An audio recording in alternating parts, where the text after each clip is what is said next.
Okay, so welcome everyone. हम next lecture start करने वाले हैं। तो नेक्स्ट लेक्चर में हम जो अब पढ़ने वाले हैं वो है रेजिस्टेंस वेल्डिंग के बारे में। हमने काफी चीजें गैस वेल्डिंग के बारे में पढ़ा, आर्क वेल्डिंग के बारे में पढ़ा, बहुत सारी अलग अलग वेल्डिंग के बारे में, जिसके अंदर हमने जो सबमर्ज्ड आर्क वेल्डिंग है, मिग वेल्डिंग है, टिग वेल्डिंग है, ये सारी चीजें पढ़ी। ओके, और भी धीरे धीरे पढ़ेंगे। तो अभी एक बार देखते हैं जो वो रेजिस्टेंस वेल्डिंग के बारे में पढ़ेंगे। रेजिस्टेंस वेल्डिंग है क्या और इसके बारे में हम चर्चा करेंगे। तो ओके, तो रेजिस्टेंस वेल्डिंग जो होती है वो अलग अलग तरह की होती है। जो हमारे सिलेबस में है, जो हमें जरूरत है जिसकी, वो करेंगे। बाकी अगर आपको कहीं बुक से कुछ और मिलता है कि सर ये भी रह गया, तो वो भी मुझे मैसेज कर दिए, डोंट वरी, हम वो भी करेंगे। जैसे कि spot welding, seam welding, projection welding, flash butt welding और परक्यूशन वेल्डिंग, ये हम करने वाले हैं। तो हमारे पास रेजिस्टेंस वेल्डिंग हम शुरू करने वाले हैं। तो सबसे पहले हम समझते हैं कि ये रेजिस्टेंस वेल्डिंग होता क्या है। अगर हमें ये नहीं पता कि रेजिस्टेंस वेल्डिंग होता क्या है, तो हम आगे कैसे बढ़े। देखो, हमें भाई साहब वेल्डिंग करनी है, जैसा मर्जी हीट प्रोवाइड करो, बस हीट प्रोवाइड करो ताकि हमारे पास हीट से वेल्डिंग की जा सके।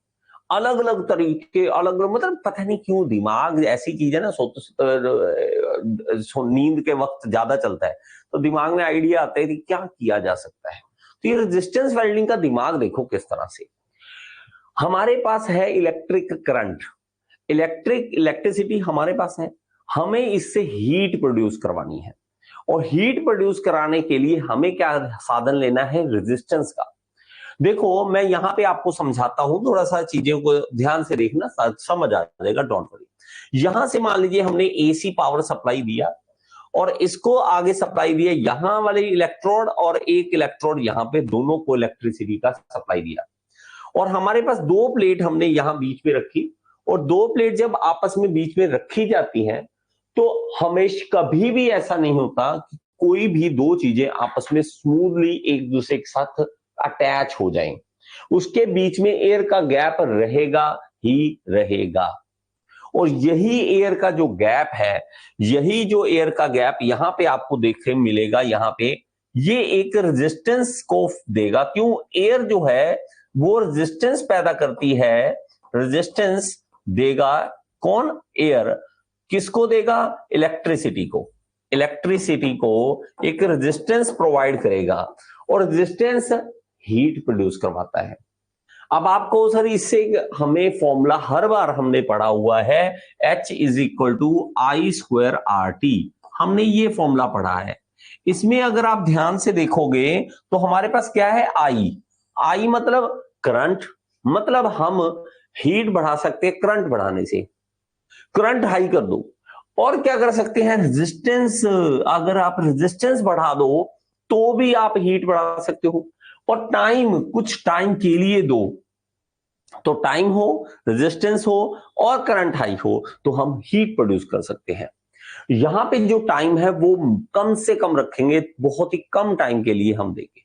देखो, रेजिस्टेंस जो है वो हीट प्रोवाइड करता है, कैसे?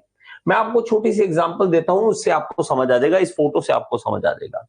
जब भी आपको अपने, आपके माँ बाप किसी काम से रोकते थे, जब इस एज में खास करके, जब आपको किसी काम से रोका जाता है तो कैसे गुस्सा, हीट हमारी बॉडी के अंदर आती, क्या है, वो रेजिस्टेंस क्रिएट कर रहे हैं। आपको जो चाहिए वो नहीं मिल रहा, ये रेजिस्टेंस आप में दी जा रही है माँ बाप की तरफ से, और यही आपको हीट प्रोवाइड कर देती है। बात समझ आ गई? हीट तो समझ आ गई होगी। अब गैस, गुस्सा, गुस्से मतलब गुस्से के कारण अपना पूरा आग जलने लग जाती है, शरीर में गुस्सा आने लग जाता है, क्योंकि रेजिस्टेंस प्रोवाइड करा दी। अब हमने क्या किया, इसके अंदर रेजिस्टेंस दी, किसको? करंट को। और आप कभी भी देखो, आपने पानी गर्म करने वाली रॉड है आपके पास, उसमें भी क्या है, हाई रेजिस्टेंस है। आप जहां भी इलेक्ट्रिसिटी के जो भी इक्विपमेंट देख रहे हो उसके अंदर रेजिस्टेंस है, उसी के कारण हीट प्रोवाइड हो रही है। और कोई भी इलेक्ट्रिसिटी वाली कोई भी वायर भी है ना, उसमें से करंट निकलता है, आप हाथ लगा के देखो, गर्म मिल जाएगी आपको। इसलिए ज्यादा करंट, जितना ज्यादा आप हाई करंट प्रोवाइड करना चाहते हैं, उतनी तार की थिकनेस बढ़ती जाती है। अब हम क्या करेंगे, देखिए, resistance welding is the method used to join two plain metal work piece together by running an electrical current through them. हम दो प्लेट्स को जोड़ने के लिए हम इसका इस्तेमाल करेंगे। और ये वाला जो रेजिस्टेंस वेल्डिंग है, नॉर्मली हमारे पास यही रहेगा कि बहुत ही कम थिकनेस वाली हमारे पास जो प्लेट्स होती हैं उनको वेल्ड करने के काम आता है। ओके, तो हमारे पास देखिए, the necessary welding heat is generated by electrical resistance of the metal by the contact resistance in between them and by the electrical current। तो हमारे पास यहां पर जो रेजिस्टेंस होगा, यहां पर जो रेजिस्टेंस प्रोवाइड होगा वो रेजिस्टेंस हाई होगा।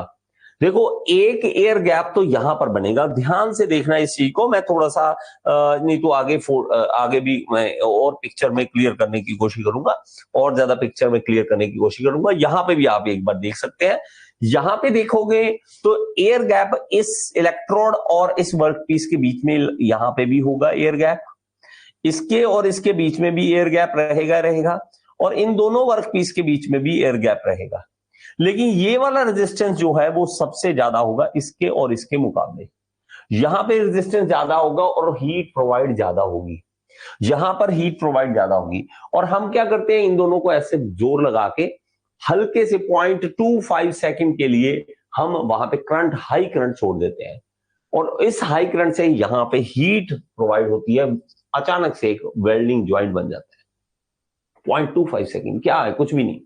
ओके, तो आप इस पिक्चर में देख सकते हैं। आई होप ये पिक्चर क्लियर हो। अगर आपको कोई भी पिक्चर क्लियर ना दिखे, कोई भी वीडियो क्लियर ना दिखे, मुझे बताना है। लाइव वाले बच्चे मुझे मैसेज कर सकते हैं कि सर ये चीज क्लियर नहीं दिख रही है, ताकि मैं आपको दिखा सकूं। ऐसे फायदा नहीं है, ये हमारी मेहनत जो है वो आपको क्लियर दिखनी चाहिए। ये देखिए, एक बार उस पिक्चर को देखिए एक बार, अब शायद ज्यादा क्लियर दिख रही होगी आपको। ओके, एक बार इस पिक्चर को देख लीजिए ताकि आपको क्लियर हो सके इससे भी। ओके, ये लीजिए, और ज्यादा जूम कर लेते हैं। ये देखिए, अब यहां पे देखेंगे, ये देखिए इसकी थिकनेस देखो कितनी कम है। इसको जोड़ने के लिए हमने यहाँ पे रेजिस्टेंस वेल्डिंग का इस्तेमाल किया है। ओके, रेजिस्टेंस वेल्डिंग एक मतलब नाम, एक प्रोसेस है। उसके अंदर हमारे पास सीम वेल्डिंग आ गई, हमारे पास स्पॉट वेल्डिंग आ गई। तो ये जो वेल्डिंग है वो उसकी टाइप है, मतलब रेजिस्टेंस एक मेथड है, इस मेथड से हम करेंगे। तो यहां पे देखोगे ये कॉपर की इलेक्ट्रोड है, यहाँ पे कॉपर की इलेक्ट्रोड है, यहाँ इन दोनों के बीच में एयर गैप होगा, इन दोनों के बीच में होगा, और बीच में यहाँ पे भी एयर गैप होगा, और ये रेजिस्टेंस प्रोवाइड करेगा, और ये एयर जो है वो रेजिस्टेंस प्रोवाइड करेगी, और वो रेजिस्टेंस से हमारे पास इलेक्ट्रिसिटी प्रोड्यूस होगी। ओके, यहाँ पे भी आप देखते हैं तो यहाँ पे देखोगे एक, यहाँ पे हीट प्रोवाइड होने से एक नगेट, इसको हम कहते हैं नगेट। जब हीट जो है यहां पर आती है, और इसको हम नगेट बोल देते हैं, इस चीज को, इसको यहां पर ये क्या है, नगेट, इसको हम नगेट बोल देंगे। ये हीट जहां पे हम देते हैं, और यहां पे एम्पियर्स देखो, 1000 से लेके 10,000 एम्पियर का करंट हम प्रोवाइड करते हैं, और वोल्ट देखो 2 से लेके 10 वोल्ट बस। देखो मेरे भाई, क्योंकि आप वोल्टेज कम करोगे तभी तो करंट बढ़ेगा। वोल्टेज इतनी कम कर देते हैं, इतनी कम कर देते हैं, और करंट इतना हाई कर देते हैं, इतना करंट हाई, 1000 से लेकर 10,000 एम्पियर। हमारे घरों में हम देखते हैं 6 एम्पियर के स्विचेज लगे हुए हैं, 6 एम्पियर, जहां पे 1000 से लेकर 10,000 एम्पियर, और कितने 0.25 सेकंड के लिए, कितना वोल्ट, 2 से लेकर 10 वोल्ट तक। और लिक्विड स्टेट वेल्डिंग, इसका ये कौन से भी कैटेगरी में आएगा, लिक्विड स्टेट में, और ये फ्यूजन वेल्डिंग की कैटेगरी में हमारे पास आएगा, फ्यूज होगा ये। यहाँ पे हम छोटा सा डायग्राम देखते हैं तो ये भी देखेंगे, यहाँ पे हमारे पास टाइमर यूनिट एसी सप्लाई दी है, उसके बाद ट्रांसफार्मर आएगा, ट्रांसफार्मर वोल्टेज कम करेगा, करंट जो है उसकी सप्लाई बहुत ज्यादा बढ़ा देगा, और यहाँ पे इलेक्ट्रोड जो है वो हमारे पास वेल्डिंग करने के काम आएंगे। अब हमारे पास इसके एडवांटेजेस क्या हैं? हम एडवांटेजेस की बात करें तो हमारे पास रेजिस्टेंस वेल्डिंग में फास्ट प्रोसेस है, बहुत फास्ट होती है, टक टक टक टक टक, जल्दी जल्दी स्पीड से होता है काम, तो मास प्रोडक्शन के काम में आएगा। बहुत similar and dissimilar metals can be welded, तो इजी है वेल्डिंग करना यहाँ पे, और कोई यहाँ पे फ्लक्स नहीं यूज कर रहे आप। कितना आर्क वेल्डिंग में कितना पंगा है कि आप फ्लक्स यूज करो, आप इसका ध्यान रखो और उसका ध्यान रखो, यहाँ कुछ नहीं, कड़क, बस इतनी देर में वेल्डिंग, बस हाई रिलायबिलिटी है कि ऐसा कभी खराब नहीं जाएगा ये काम। कंट्रोल इज वेरी इजी, इतना कंट्रोल इजी आप मान सकते हो। मैं बचपन में मैंने वेल्डिंग ये वाली की हुई है, मतलब बचपन का मतलब आप 8वीं में पढ़ रहा हूँ मैं, तो किसी वर्कशॉप में जैसे चाचा जी काम कर रहे हैं, उसी वर्कशॉप में मैं गया हूँ, मैं देखने क्या कर रहे हैं। वो कप होते ना, पुराने टाइम में आपने देखा होगा स्टील के कप थे जिसमें चाय पीते थे, आज पता नहीं वो कहाँ गायब हो गए। वो पुराने टाइम में चलते थे। तो वो क्या होता, उसका हैंडल टूट जाता, उस कप को वो वेल्डिंग कर रहे थे। उनको 2 बार देखा, 3 बार देखा, मैंने बोला ये चाचा जी मुझे भी सिखाइए, तो उन्होंने मुझे सिखाया, बड़ा इजी। तो उनका जल्दी से वेल्डिंग इतना इजी है, कंट्रोल इतना इजी है। Low heat affected zone, HAZ जिसको कहते हैं, तो वो बहुत कम है। डिसएडवांटेज क्या, इनिशियल कॉस्ट इज हाई। ये आम बंदा नहीं खरीद सकता कि मैं जाऊं और यार मैं खरीद के लाऊं, नहीं, आम बंदे के लिए नहीं है। Bigger jobs can not be welded, lap joint only. Bigger जो आप बहुत बड़ी बड़ी जॉब्स कहो, नहीं इसमें नहीं कर सकते, पतली सी थिन शीट्स कर सकते हो, और लैब ज्वाइंट ही कर सकते हो। ये नहीं है कि वर्टिकल कर दो, ओवरहेड कर दो, कुछ नहीं कर सकते ऐसा। तो ये फ्लेक्सिबिलिटी इसके अंदर नहीं होती है। अब एक इनके टाइम होते हैं जो हमें पूछा जाता है। ओके, तो हमारे पास एक होता है, देखिए सबसे पहले स्क्वीज टाइम क्या है, जब आप इसको होल्ड करोगे, 2 इलेक्ट्रोड के बीच में यहां पे होल्ड करोगे। स्क्वीज करना क्या होता है, ऐसे दबा देना, उसको स्क्वीज करेंगे। उसके बाद वेल्ड टाइम आएगा, एक बार स्क्वीज करने के बाद वेल्डिंग करंट छोड़ा जाता है, और वो वेल्डिंग टाइम में हीट प्रोवाइड की जाती है कि अब हीट दी जाएगी इसके अंदर। और उसके बाद होल्ड टाइम होता है, इसको पकड़ के रखो, जो वेल्डिंग करा दी है उसको थोड़ी देर पकड़ के रखो, होल्ड करके रखो, और बाद में उसको रिलीज कर सकते हो, ऑफ कर सकते हो। ये एक टाइमिंग होती है। प्रेशर कितना देना है, प्रेशर देखिए स्क्वीज टाइम में प्रेशर बढ़ाया, फिर उसके बाद उतना ही प्रेशर रखा, फिर उसके बाद और ज्यादा प्रेशर बढ़ा के होल्ड किया उसको, और फिर उसके बाद उसको छोड़ दिया। तो ये डायग्राम से आपको समझ आ जाएगा। स्क्वीज टाइम को आप होल्डिंग टाइम भी कहते हैं, क्लैंपिंग टाइम भी कह देते हैं, और ये स्क्वीज टाइम नॉर्मली इसको बोलेंगे, स्क्वीज टाइम बोलेंगे। और इसके बाद ये वेल्ड टाइम, फिर होल्ड टाइम, और फिर ऑफ टाइम। ये 4 टाइम इसके अंदर हम पढ़ेंगे। स्क्वीज टाइम क्या है, time required for the electrode to align and clamp the 2 workpiece together, force is applied for this time. तो हम क्या करते हैं, फोर्स धीरे धीरे बढ़ाते हैं और क्लैंप करते हैं उनको। वेल्ड टाइम क्या, it is a period during which the weld current flow through the workpiece. अब एक्चुअल करंट इसके अंदर जाएगा। होल्ड टाइम क्या है, it is the duration during which the pressure is to be maintained on the molten metal without the electric current. अब molten metal जो है, मतलब मेटल जो है थोड़ा सा पिघलता है, उसको होल्ड करके रखना जरूरी है कि अब वो ठंडा होगा धीरे से।